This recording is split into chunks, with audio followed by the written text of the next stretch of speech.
Hey, Dror, how are you? Hey, good morning.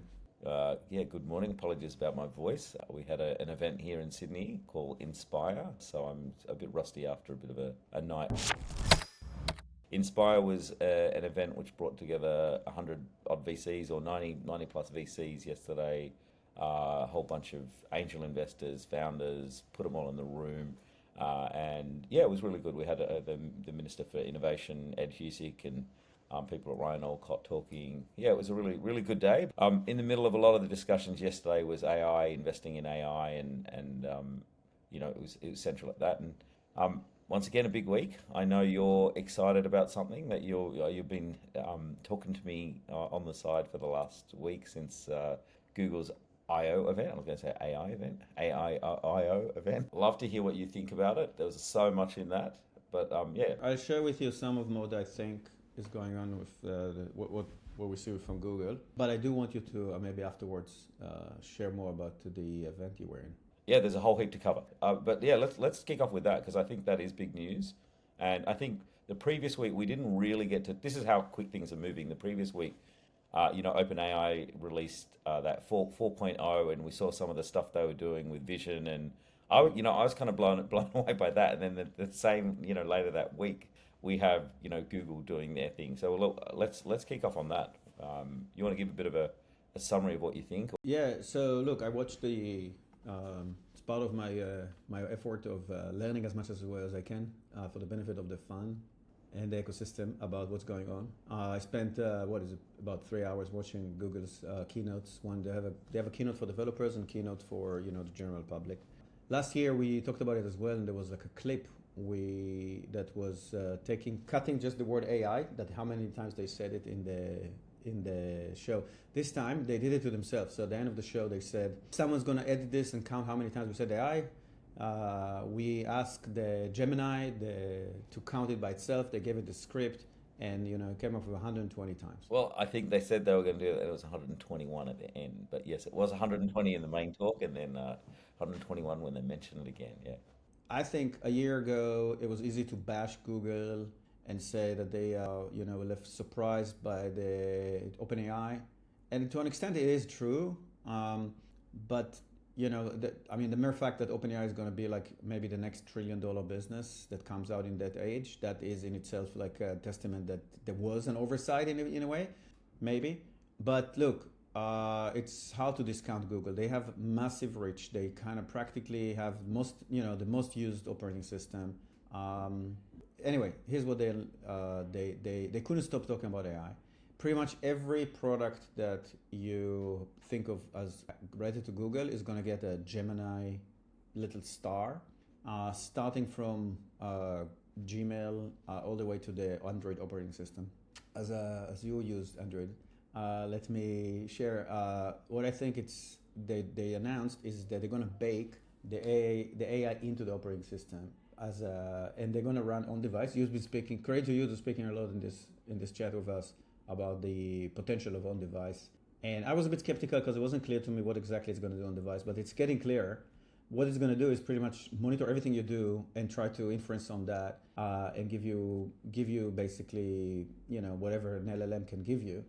So it's going to be like summarize this, get a task done, and so forth. The cool demo that happened. They say they show like on your Gmail. I'm getting emails from this kid's school, endless number of emails. It's impossible to keep track what I need to do. I need to sign on an excursion. There's an event tomorrow afternoon. Tomorrow morning is canceled. Some in the park.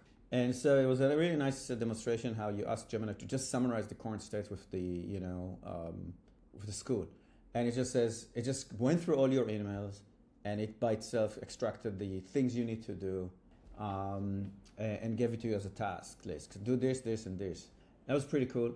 The next thing that demonstrated, and these things are still demonstrated by video, so you can see a direction of where things are heading, but it's not yet there. And it's also a question mark, will it get there? But I assume it's gonna.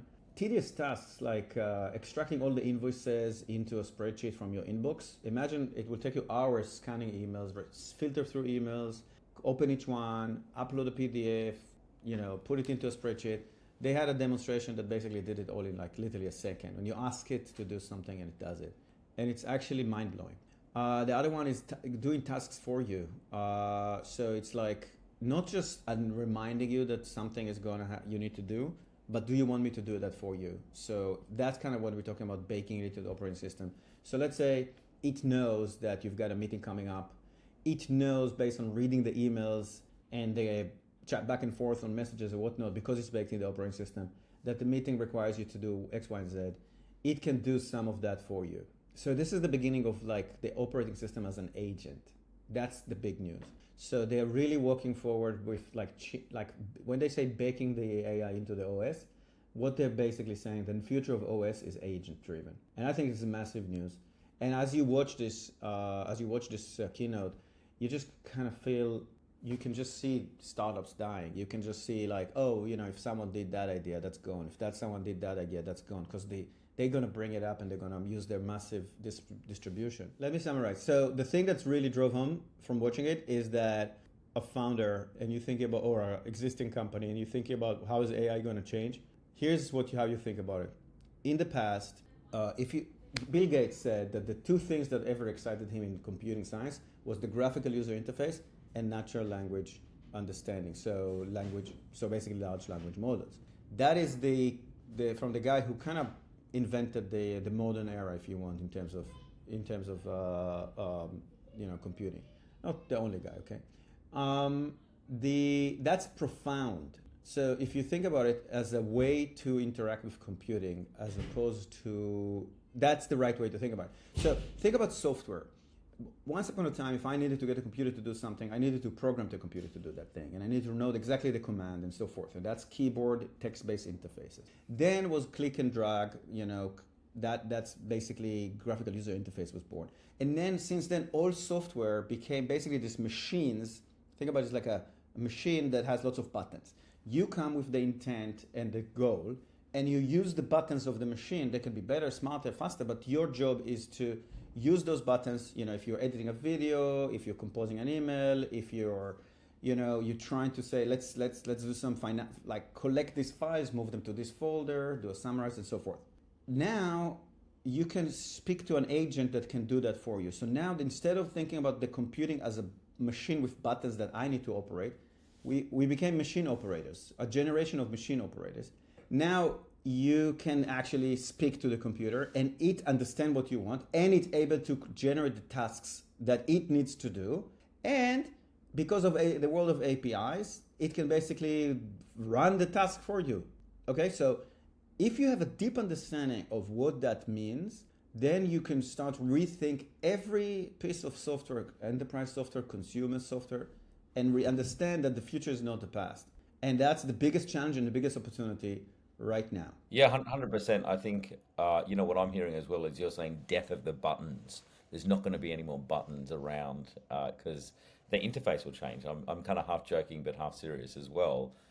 We're going to change the way we interact. And so yeah, here's my take as well. I think what they showed was some vision, and they showed it did feel a little bit staged that, here's a video of these things, but OpenAI are doing exactly the same thing. So it's I think there is this massive, we're here, now we're here, now we're here, and then we'll wait for other people to do things. So I think it's exciting times if you're developing solutions. It's also a challenging time to go, I don't think you want to just have one way of doing things and be better to, OpenAI or Google or someone else or, So I think having the multiple options. Look, I think you want to have options, and I think this is what's really interesting across the board.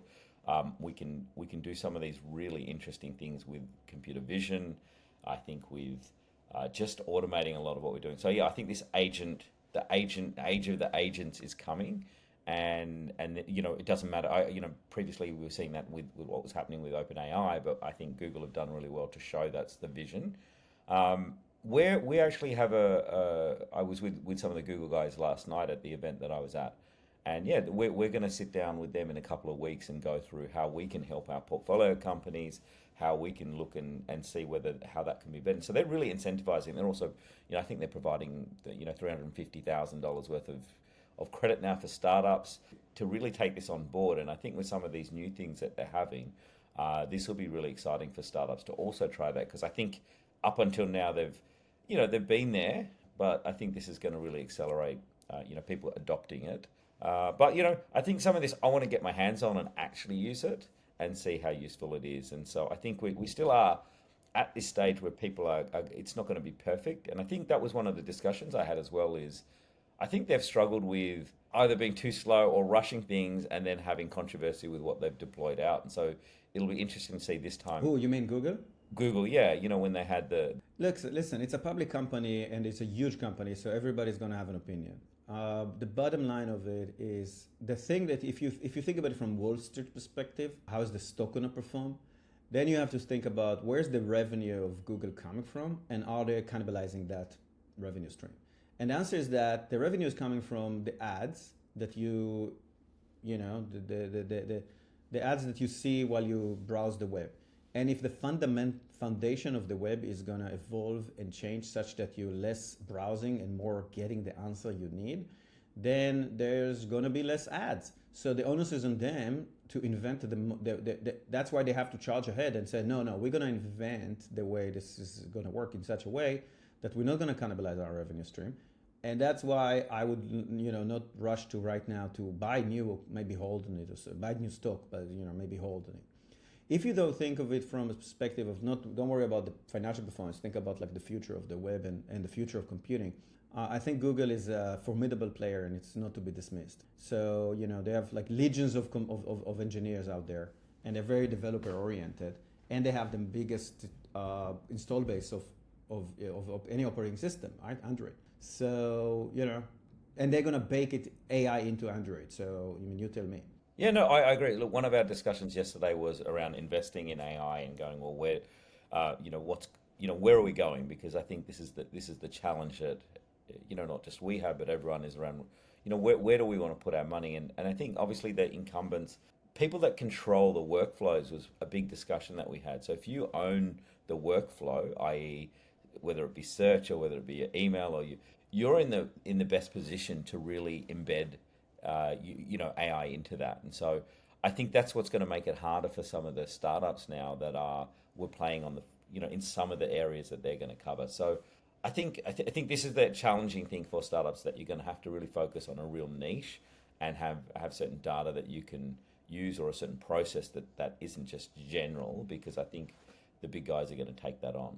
My takeaway from the event was, if I had to ask me, what's the implication for early stage VC here in Australia and like for startups here in Australia, I'd say, inventing going to consumer and mobile with features and things, features and innovation, that's just asking for trouble. You got Apple and Google and Microsoft at the device layer, selling you ever increasing features and capabilities, baking into the operating system, leveraging the distribution. So if you got if Google, if OpenAI wants you to install their now they have you can install it in your. So OpenAI is limited to a tab in my browser, and so they want to be in your desktop. So you can install now OpenAI. There's a new thing, you can install it in your desktop, and then you can kind of query straight from the from desktop. You do command space or control space or whatever it is. Okay, great. Apple and Microsoft or Google have a massive advantage over that. And Meta. Well, really? Talk to me about it. So look, I have it when I go from my phone to my like WhatsApp, for example. Not that I use it, interestingly, but I kind of have some of the searches available, some of the generative AI tools available on both platforms. And I think what I like is being able to go between my mobile and my desktop and be able to interact. So I think, yeah, if you have to be on wherever you are, right? So so I think one of the things, particularly with this, I think Google having Android and having the browser will make that pretty powerful to kind of be there. But same thing with Apple, and obviously they're going to have some big announcements later in the year around that. I just wonder whether what they'll come up with will be. Yeah. Here's my analysis of it. The game is, I want to bake the AI experience, the intelligent experience, to your workflow. So if I've got your inbox, I mean, people are still going to write emails to each other. So I argue. And then if I've got your inbox and your email client, then what are you going to do? Copy everything out and give it to OpenAI? It doesn't make sense. Makes much more sense for the majority of users that the vendor gave you the email client will bake AI capabilities into your experience and take you from there. All right. That's why they did it for the first place, right? They wanted that's why they give it for free. So next, if I'm calendaring, if I'm any work, any office suite. All right. So does it make sense that I go to Google, I go to Gemini and I upload a bunch of Word documents, to ask a question? Or should I just select a bunch of documents in my folder, right click and ask a question from there? Or am I inside Word? Does it make sense to copy it out into a tab in a browser, to get an improvement of a text and copy? Yes, I can do that, but it makes much more sense that Word will do that. You're going to see every player adding AI to every product they have, period. So then the question becomes, so what OpenAI can compete on? And my think of it is that because they can just move as fast as they can. Just yesterday, they allow you to connect the chat to your G Drive. I don't know exactly what they're going to suck up all my Google Drives and start getting smart about it, maybe. I don't know how many people are going to do that, but that's kind of features that they're adding. But OpenAI can basically, their strategy, in my opinion, was just to be the smartest, best AI. All right, so you're going to have this arms race where every player is, adding AI to everything they have, but then if you've got the best AI, then everybody would want your product because it's the smartest, it's the best, and so forth. It's going to be super interesting to see how this plays out. So the fact that we're hearing rumors that Mac is going to announce OpenAI in its operating system, that's a big deal. That's a huge deal. And I'm just really curious of what's going on there. Yeah, look, but yeah, I think it's just been commoditized at a certain level. So whether you're using, the Microsoft suite or you're going to use a Google suite, we just sort of choose your flavor. Again, I think they'll become performance-wise, it's going to be hard for people to really measure, the differences. I personally prefer Claude, for example, with writing, and I'm seeing quite a few people that say that is there are some slight differences, right? But so I quite like that for certain use cases.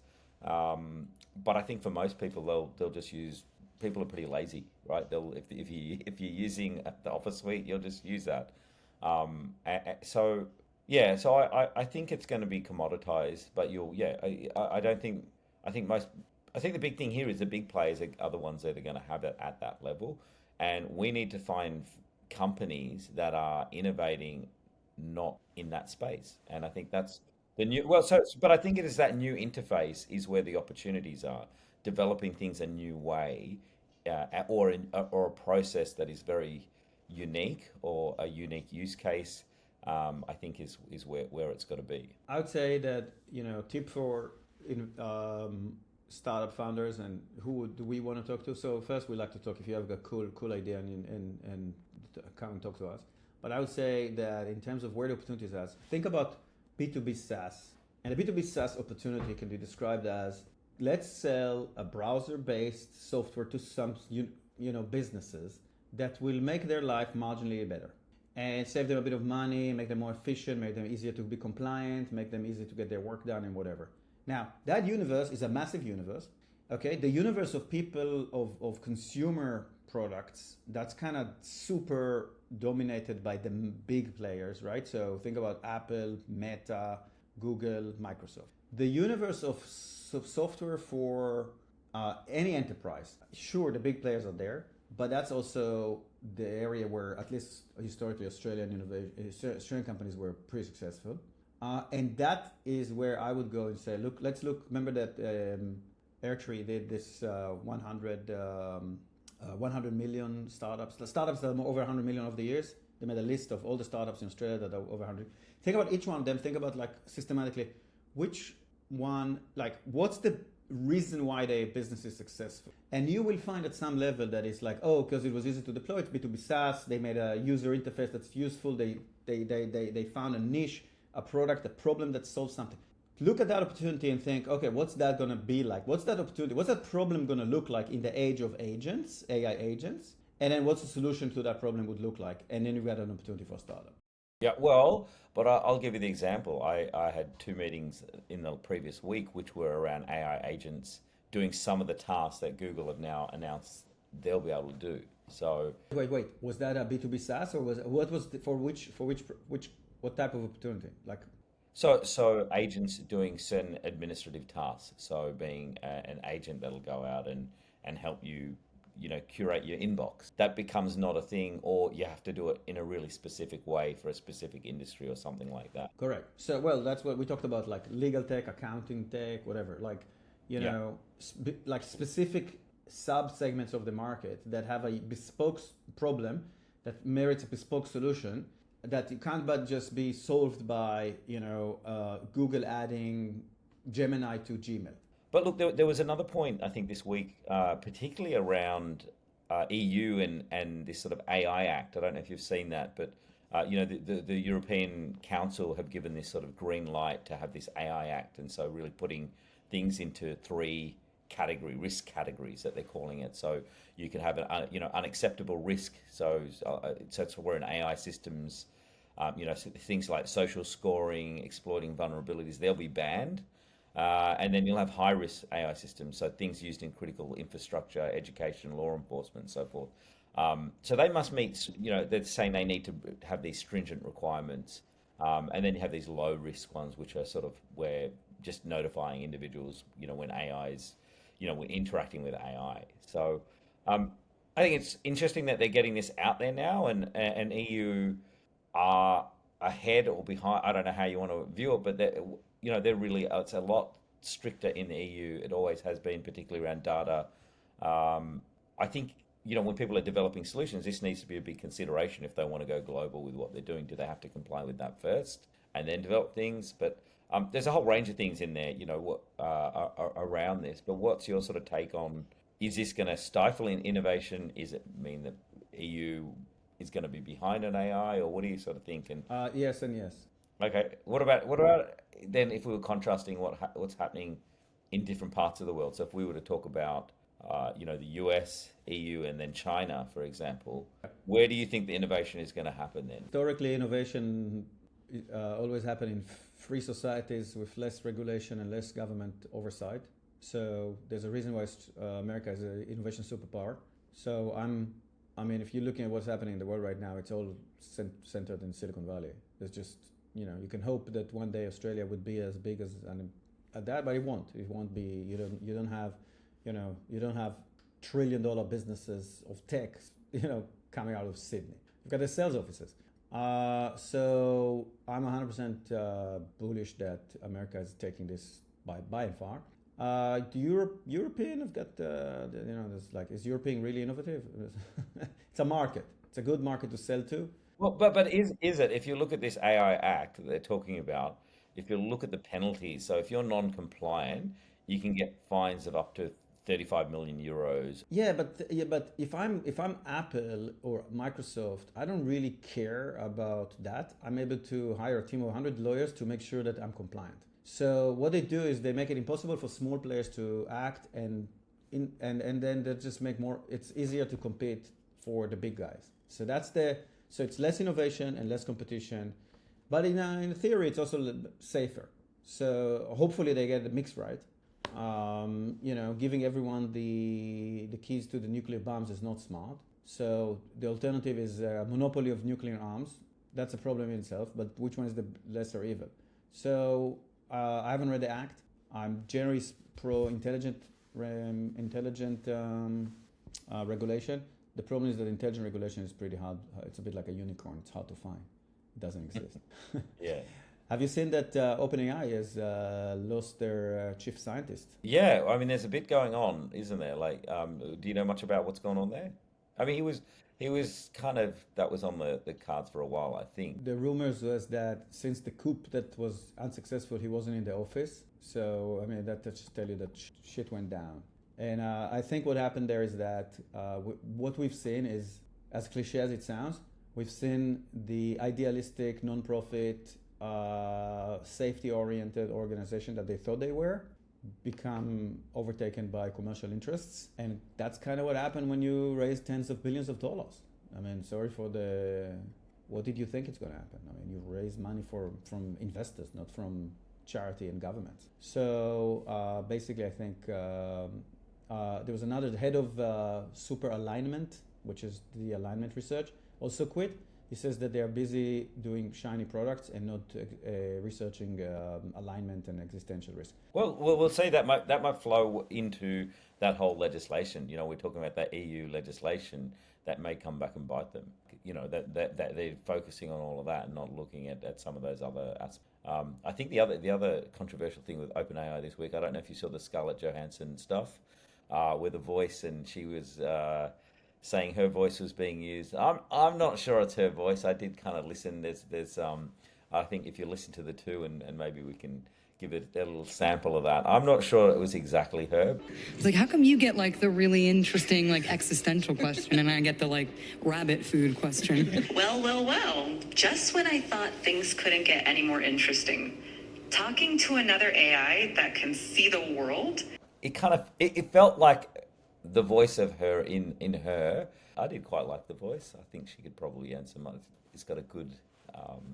It's flirtatious, that's what it is. Is it? Okay. Yeah. Yes. So you I guess she has a good voice, let's say that much. But yeah, I think that was another thing that I got out of that Google I/O thing as well, just around that, is actually embedding that Siri-like that'll be on all your platforms, and that's going to be, I think, where we also start to see that being useful. So yeah, lucky last thing, just before we go, did you see there was a really interesting, kind of thing coming out of ANU, AI tool developed by ANU for classifying brain tumors. Great to see, these, how AI is being used here in Australia as well. A new tool, and sort of streamlining that sort of analysis of MRI scans. So look, it's good to see these sorts of things happening in healthcare and everywhere else. It's a great example of what I was talking about, like an industry-specific problem that can be that an AI gives you an edge that is like staying out of the big titans coming from Silicon Valley. That's a great example of Australian innovation that we'd like to see more of. That was a big week in AI. Thanks for watching. If you've got anything you want us to talk about, do reach out to us. And as usual, please like and subscribe.